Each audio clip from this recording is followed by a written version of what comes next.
যে একটা উচ্চ পর্যায়ের বৈঠক, সেটা হচ্ছে দেশের আইন শৃঙ্খলা পরিস্থিতি নিয়ে। কিন্তু সেই বৈঠকে পুলিশ প্রধান উপস্থিত ছিলেন না তখন।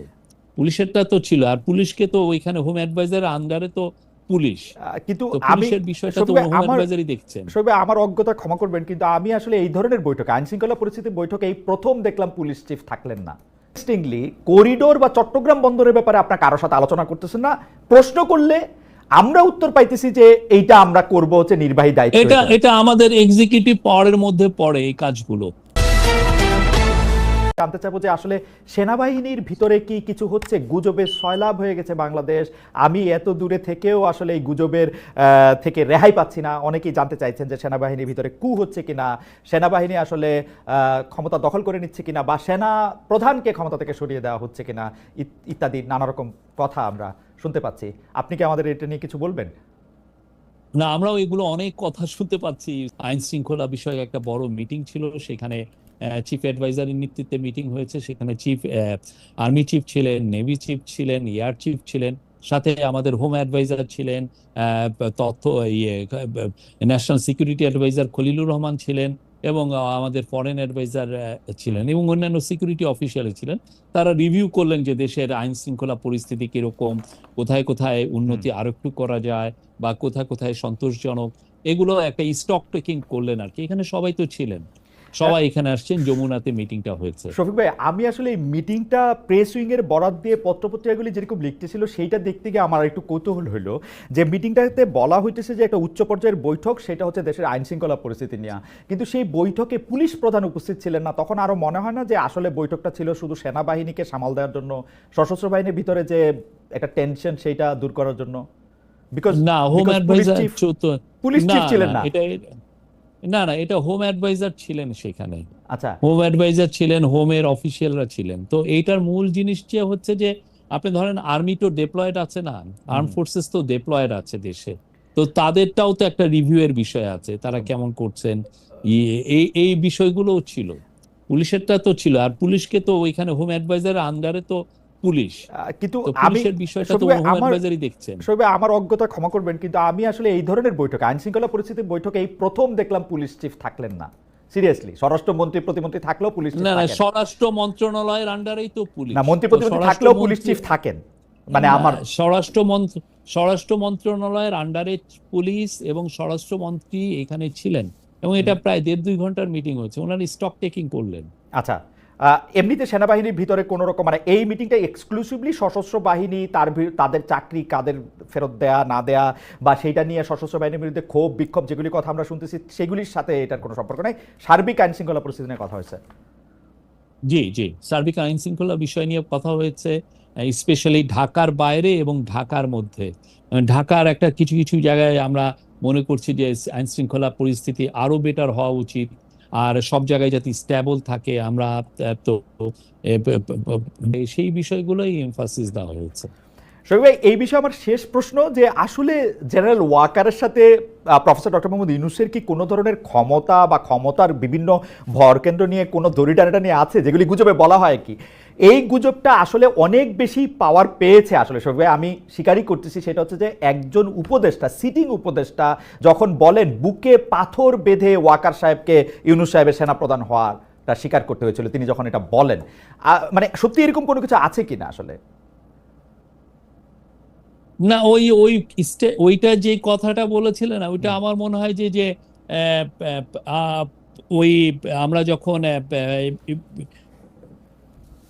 একটা দুইটা ঘটনা পরিপ্রেক্ষিতে, মানে জাস্ট ইন্টারিম গভর্নমেন্ট ফরমেশন হচ্ছে ইয়েতে, বাট আমার মনে হয় যে জেনারেল ওয়াকার বা এরকে নিয়ে যে এই ধরনের গুজব, এটা পিওর গুজব। এখন এই গুজবগুলো কারা ছড়িয়ে মজা পাচ্ছেন, বা এক ধরনের, আমি তো মনে করি যে এই গুজবগুলো ছড়িয়ে একটা দেশে একটা ইনস্টেবিলিটি ক্রিয়েট করার একটা চেষ্টা হচ্ছে।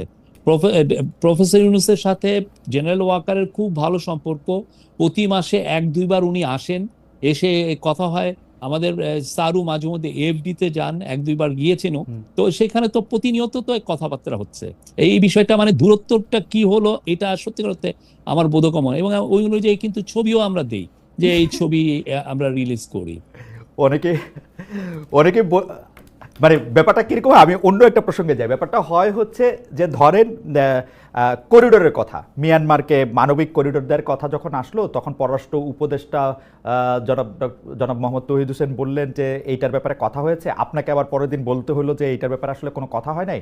তো আমরা ব্যাপারটাকে দেখি হচ্ছে এটা হচ্ছে কেউ একটা চাচ্ছেন, ধরা যাক প্রফেসর ইউনূস চাচ্ছেন ওখানে করিডোর দিতে, আর ওয়াকার সাহেব চাচ্ছেন করিডোর না দিতে। গুজবটা হচ্ছে এরকম, এবং কে আসলে বেশি ক্ষমতাবান সেটার একটা পরীক্ষা করা হচ্ছে। আপনি আসলে এটা কিভাবে দেখেন? মানে নিশ্চয়ই এই কথা আপনার কানেও গিয়েছে, মানে আমি শিওর।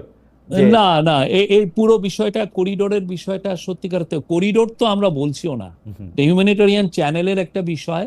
সেই চ্যানেলের বিষয়ে আমি আপনাকে বলতে পারি যে সত্যিকার অর্থে পুরো যে ব্যাপারগুলো হয়েছে, যে খুব প্রিমেচিওর ডেভেলপমেন্টের উপরে অনেক বেশি কথাবার্তা হচ্ছে। প্রথম কথা হচ্ছে যে এইটার যে এটা কি, একটা দেশে যদি আপনি করিডোর দিতে চান, এটা এফার্টটা লেট করে কারা?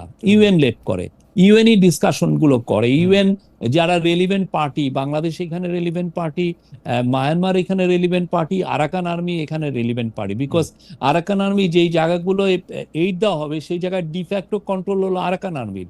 এখন এই তিনটা শক্তি, তিনটা পার্টি মিলে তো আগে এগ্রি করবে যে হ্যাঁ আমরা এই জায়গাটায় দিব বা তো এই কোনো কথাই কিন্তু কোনো জায়গায় যায়নি। তার আগেই মানে আমরা দেখছি যে অনেক বেশি আওয়াজ হচ্ছে। তো আমি সবগুলো রেসপন্স দিব, এবং একই সাথে এফএকিউ মানে ফ্রিকোয়েন্টলি আস্কড কোশ্চেন, যেগুলো সবাই কোশ্চেন করছে, সেগুলোও আমরা উত্তরগুলো জানাবো। আমার মনে হয় কি যে এইখানে কথার একটা গ্যাপ তৈরি হয়েছে।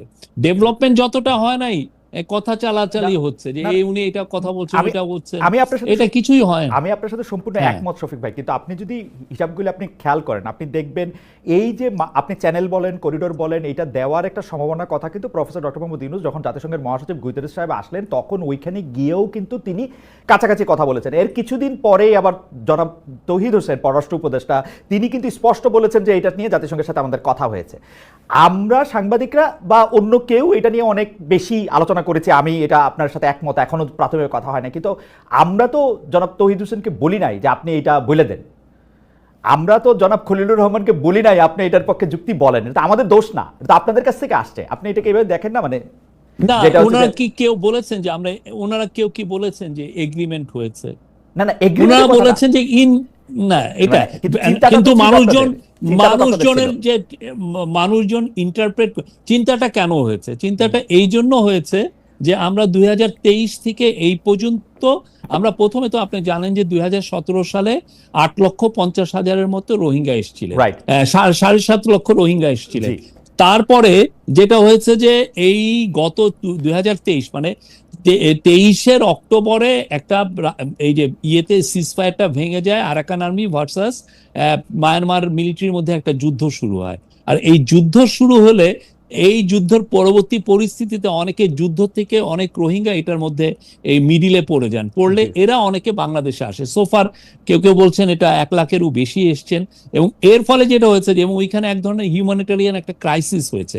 ওই ক্রাইসিসের আলোকে ইউএন এর এই কথাগুলো এসছে, এবং ইউএন এর যিনি রিপোর্টিয়ার টম এন্ড্রুজ আসছিলেন, এই ধরনের কথা। কিন্তু কথা হচ্ছে যে আমি তো এগ্রিমেন্ট করব, আমার তো এগ্রিমেন্টই হয় না এইখানে। আর একটা হচ্ছে যে এখানে তো আমি একক পার্টি না, সেখানে মায়ানমার আছে, সেখানে আরাকান আর্মি আছে, এবং এই জিনিসটা হয়তো এমনও হতে পারে যে ইউএন এর সিকিউরিটি কাউন্সিলেও আলাপ হতে পারে। তো এটা তো অনেক পরের বিষয়।